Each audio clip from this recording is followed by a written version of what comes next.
Okay, let's go. John Boyle, want to start us? Yep. Pete, there's a stat out about you guys since 2012, like Russ and Bobby's rookie year, the record coming off a loss. What do you kind of attribute that to? Both maybe Russ's play really stands out in those games, but just team-wise of bouncing back from losses. Yeah, I think there's two reasons. There's Russell Wilson and Bobby Wagner. Those guys have been here all that time. They've been the leaders and focal point guys, and they've been the consistent thread that runs throughout it. And we have a way and all that, and those guys they fortify the message and make sure that it's there. But it's their leadership. I feel that we've been fortunate to have those guys. Corbin? Hey, Pete, how's D. Eskridge doing in his recovery? Obviously, he's been ruled out for Sunday. Is there any concern about him missing time beyond this weekend? We'll talk about it next week. I don't have anything to update you on, and we'll know more by Wednesday or so next week. Hoping that he'd be on his way back. Greg?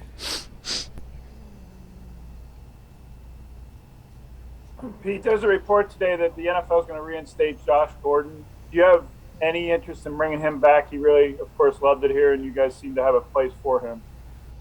Well, I'm not going to say much about that. I haven't heard all that yet. But I've always thought a lot of Josh and had a feeling for him. He's been a local kid as well. He's been around the area and stuff, and we'll see what happens. But he's been, just like everybody deserves another chance, and hopefully, if that's what's going on, that'd be great for him.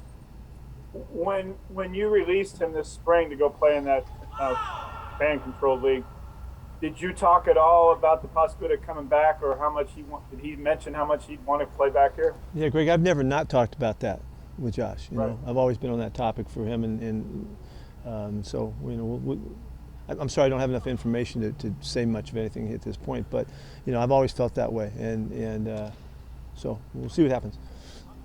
Thank you. Bob?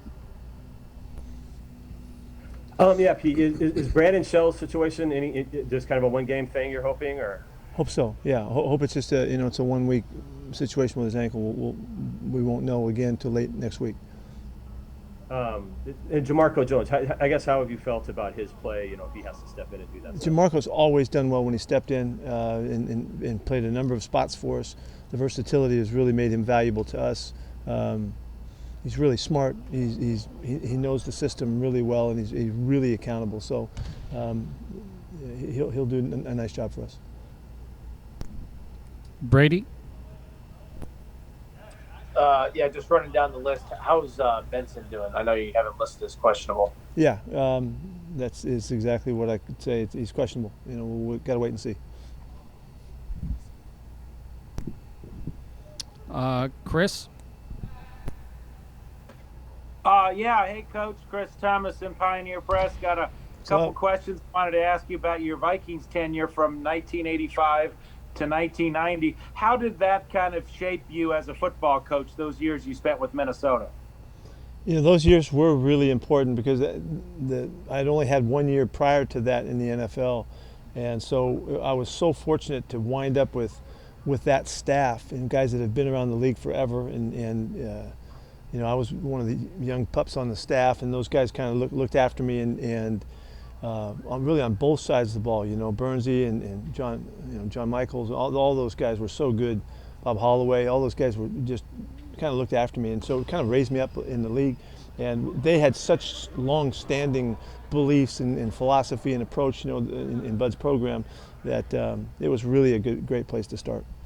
What was it like being hired by a legend like Bud Grant and having a chance to coach under him for a year? It's one of my favorite stories. It's too long to share it with you right now, but it's really one of my favorite stories that happened in coaching. And Bud found me. I don't know how he did it, because I had got fired after my first year in the league, which has always been kind of the curse, that you'll never get back.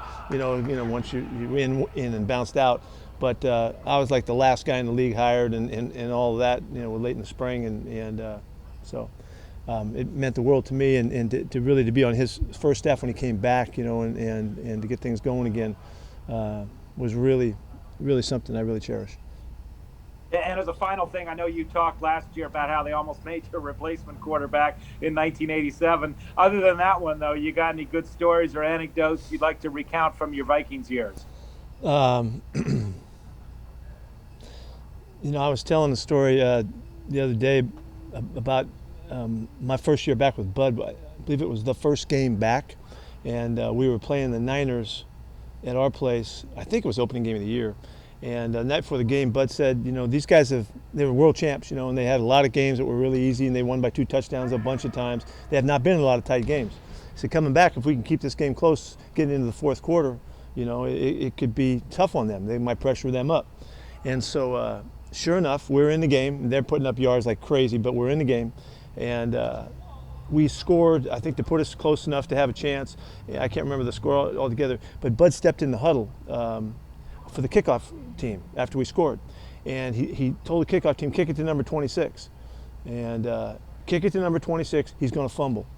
And sure enough, we kicked the ball off, and it goes right to 26, and he comes running back, and that ball comes freaking flying out, back to about the 40-yard line. Our guys jump all over it and go crazy, and all the guys who were in the huddle, I happened to be on the headset, so I heard him say it, were just like, they were just in disbelief because he just called his shot, and we went on to win. The way I remember it, we went on to win the game, and that was my first time out with Bud, and so there was other things that happened that were similar, but that was one of the most dramatic ones that he called, and just showed his expertise and whatever, the special nature that he brought to the game. So it was really impressive.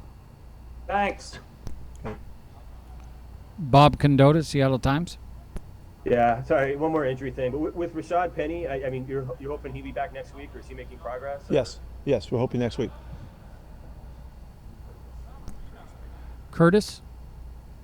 Yeah, how did Bryan Mone make it through the week, and how much did you miss him in retrospect, looking back to last week, and how big a piece he was for you? There's no doubt that we missed him last week. He's such a load in the middle. He had played so well early, been really so consistent for us. We did miss him last week. I'm thrilled to tell you that he is playing, and he'll be ready to go. And he's just one of the heart and soul guys in the program, and everybody's favorite, and he plays so darn hard and all that he'll be a great boost to us. He'll help Al and Pune inside, and keep the rotation alive like we started the season, and hopefully we'll get to see a good deal of him and a good rotation with that. Brady. Well, I was going to ask what Curtis just said. I'll pivot. So? On the Bud story, how did he know that the guy's going to fumble? Hey, Bud. Bud Grant, man, he knew. I don't know how he knew. But, people that see things before they happen are usually pretty special. That's not the only thing he did like that. So, but that was one of the really clear ones. Thanks, Brady. Last question, Michael Sean Dugard. Hey, Pete, how much can you tell us about what's going on with Coach Curtis? Well, he's dealing with a non-COVID related situation here, and he just had to get looked at and needed a couple days to make sure that he was in good shape and okay. He sounds great and sounds fine. He'll be back with us on Monday. I'm keeping it at that, if it's okay. Thanks. Thank you, everyone. Okay, good. See you there.